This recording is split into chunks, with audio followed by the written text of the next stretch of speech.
सभी को मेरा नमस्कार। सबसे पहले मैं आज का जो कार्यक्रम है 15 मई, बहुत ही एक ऐतिहासिक दिन, क्योंकि आज ही के दिन अमर शहीद सुखदेव जी का जो है जन्मदिन हम मना रहे हैं यहाँ पे दिल्ली माइनॉरिटी कमीशन में। और मैं दिल्ली माइनॉरिटी के चेयरमैन साहब का बहुत बहुत धन्यवाद करता हूँ कि जिन्होंने इतना अच्छा अरेंजमेंट हमें यहाँ पे दिया। और साथ ही साथ भीम ब्रिगेड ट्रस्ट के माध्यम से जो कार्यक्रम हो रहा है उसके राष्ट्रीय अध्यक्ष हमारे राजीव जॉली कोसला जी को भी मैं बहुत बहुत धन्यवाद करता हूँ। बहुत ही कम ऐसे कार्यक्रम होते हैं दोस्तों जिसमें मेरा जाना होता है, लेकिन कुछ ऐसे कार्यक्रम होते हैं जिनमें मैं खुद बहुत जाना पसंद करता हूँ, और उन्हीं में से आज का एक ये ऐतिहासिक दिन है। इसके लिए मैं राजीव सर का बहुत बहुत धन्यवाद करता हूँ जिन्होंने मुझे यहाँ पे आमंत्रित किया। दोस्तों, जैसा अभी राजीव जॉली कोसला सर बता रहे थे, इस देश में हम फ़ोन की तरफ बहुत जा रहे हैं, हम पैसों की तरफ बहुत जा रहे हैं, करप्शन की तरफ बहुत जा रहे हैं, लेकिन हम शायद ये भूल गए हैं कि हमें आज़ादी क्यों मिली थी, आज़ादी दिलवाने के पीछे मकसद क्या था। ये एक बार पुनः सोचने का विषय है कि क्या हम सच में आज़ाद हैं या नहीं हैं। ये जिन्होंने लड़ाई लड़ी, अमर शहीद भगत सिंह जी ने, सुखदेव जी ने, राजगुरु जी ने, ये एक ऐसी छाप छोड़ी है युवाओं के अंदर कि आज भी हर बंदा जब इनका नाम लेता है तो उसका रोंगटा खड़ा हो जाता है, उसको लगता है कि हमें भी ऐसा कुछ करना चाहिए अपने देश के लिए। ये खुद पढ़े लिखे नौजवान थे, लेकिन जब इन्होंने अत्याचार देखा, करप्शन देखा, अहिंसा देखा, तो इन्हें लगा कि नहीं, इसको रोकना चाहिए। सवाल अंग्रेजों से लड़ने का नहीं है, सवाल उनकी पॉलिसी का भी इन्होंने विरोध किया था। जिस तरह की पॉलिसी, जिस तरह की नीति वो बना रहे थे, जिस तरीके से अत्याचार कर रहे थे, उस तरीके से उस अत्याचार को रोकने के खिलाफ दिए थे।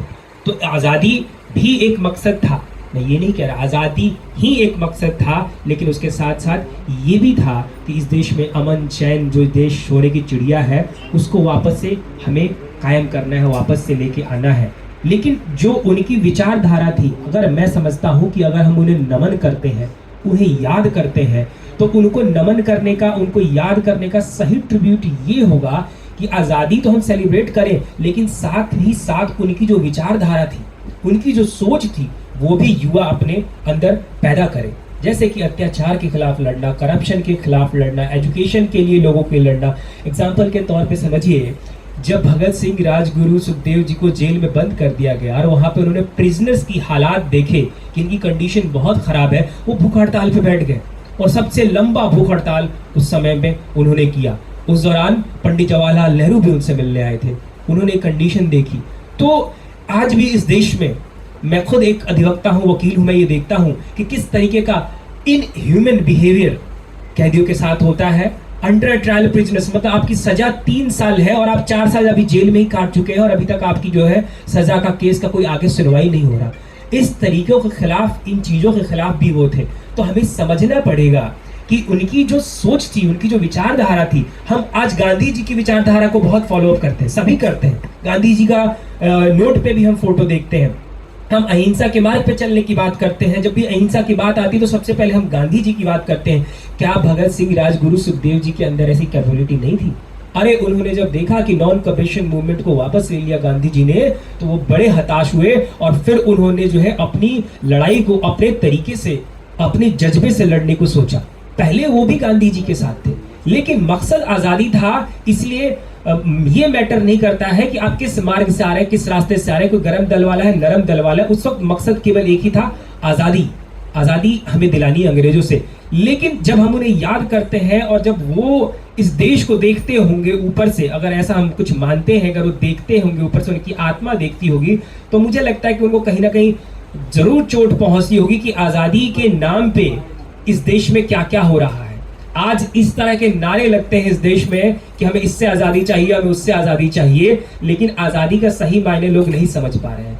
विचारों में थोड़ा सा लोगों के बदलाव लाने की जरूरत है, और मैं बहुत खुश नसीब हूँ कि इस यंग एज में, अभी मैं हाल में, अभी मुझे 3-4 साल ही हुए हैं वकील बने हुए, और इस तरह के कार्यक्रम्स में आना, अपने देश की बात रखना, बाबा साहब अम्बेडकर के बारे में बात करना, या भगत सिंह, सुखदेव जी के बारे में बात करना। भी हाल में ही हमने बटुकेश्वर दत्त जी और भगत सिंह जी का असेंबली में जो उन्होंने बॉम्ब ब्लास्ट किया था, उसका भी जिस जेल में उन्हें बंद किया गया था उसमें भी हमने सेलिब्रेट किया कि इस तरह कार्यक्रम जो है युवाओं के लिए एक संदेश है, एक आगाज है, एक कोशिश है पूरे विश्व को एक संदेश है कि हमने कितना कुछ सेक्रीफाइस किया आज़ादी के लिए, और आज़ादी का मतलब क्या होता है उनकी विचारों से ही हम समझ सकते हैं। तो जैसा मैंने बताया कि अगर मेरी बात, मेरे बहुत चाहने वाले हैं, अगर मेरी बात उन तक पहुंच रही है तो मैं यही कहना चाहूंगा कि आज़ादी का सही मतलब निकाले और आज़ादी के महत्व को भी समझे। आज़ादी मिली है तो इसका मतलब ये नहीं कि भाई फ्रीडम ऑफ स्पीच एक्सप्रेशन है तो हम कुछ भी बोलेंगे, but there is a limitation in article 19 clause 2 में देयर इज लिमिटेशन। तो उस लिमिटेशन की कोई बात नहीं करता। अभी फंडामेंटल राइट्स की बात सब करते हैं लेकिन फंडामेंटल ड्यूटीज की कोई बात नहीं करता। भाई देश की जो संविधानिक जो चीजें हैं, जो हमारे मॉन्यूमेंट्स हैं, जो हमारे आदर्श है, कल्चर है, उनको बचाना भी हमारी दायित्व बनता है, उसके बारे में कोई बात नहीं कहता। अभी आदरणीय जॉली जी कह रहे थे कि कायदे से तो ये सरकार का इनिशिएटिव होना चाहिए कि हम इस तरह के कार्यक्रम बनाएं, बट हम एनजीओ संस्थाएं इसमें आगे निकल के आ रही है और बढ़ चढ़ के हिस्सा ले रही है कि ताकि हमें उन्हें याद कर सके।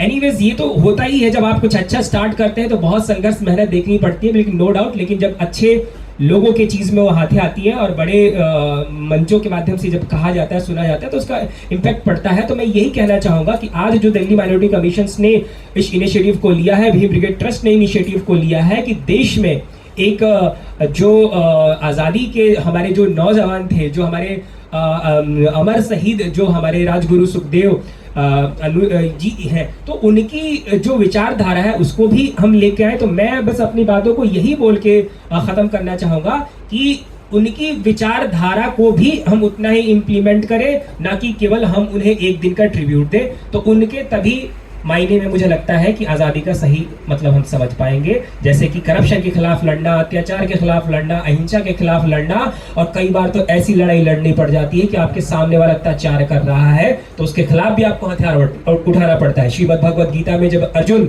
अपने गांडीव को रख देते हैं और भगवान कृष्ण से कहते हैं कि सामने वाले को मैं नहीं मार सकता क्योंकि सामने वाला तो मेरा भाई है, मेरा सगा संबंधी है, तो वहां पे भगवान श्री कृष्ण कहते हैं कि हे अर्जुन, सामने ये मत देखो कौन है, बस तुम धर्म के कार्य पे चलते रहो। ये धर्मी है, दुराचारी है, और ये इन्होंने जो पाप किए हैं उनकी सजा देने के लिए आपको धनुष उठाना पड़ेगा। और भगवान श्री कृष्ण खुद ये बात कहते हैं कि यदा यदा ही धर्मस्य ग्लानि भवति भारत, तो जब जब अधर्म का बढ़ेगा, अत्याचार होगा, तो मैं खुद जन्म लूंगा। तो ये मैं इस तरीके से मैं भी एक जो हमारे शहीद हैं उनको एक देवता के रूप में देखता हूं, क्योंकि इन्होंने भी अत्याचार, गुलामी और करप्शन के खिलाफ, प्रिजनर्स की राइट के खिलाफ कई ऐसे आंदोलन किए जो उनके साथ गलत हो रहे थे प्रिजनर्स के, उनकी राइट अधिकारों को लेके। तो उनको भी हमें देखना है और तभी जाके जो है सही मायने में इनकी शहादत को हम समझ पाएंगे। बहुत बहुत शुक्रिया, नमस्कार, जय हिंद।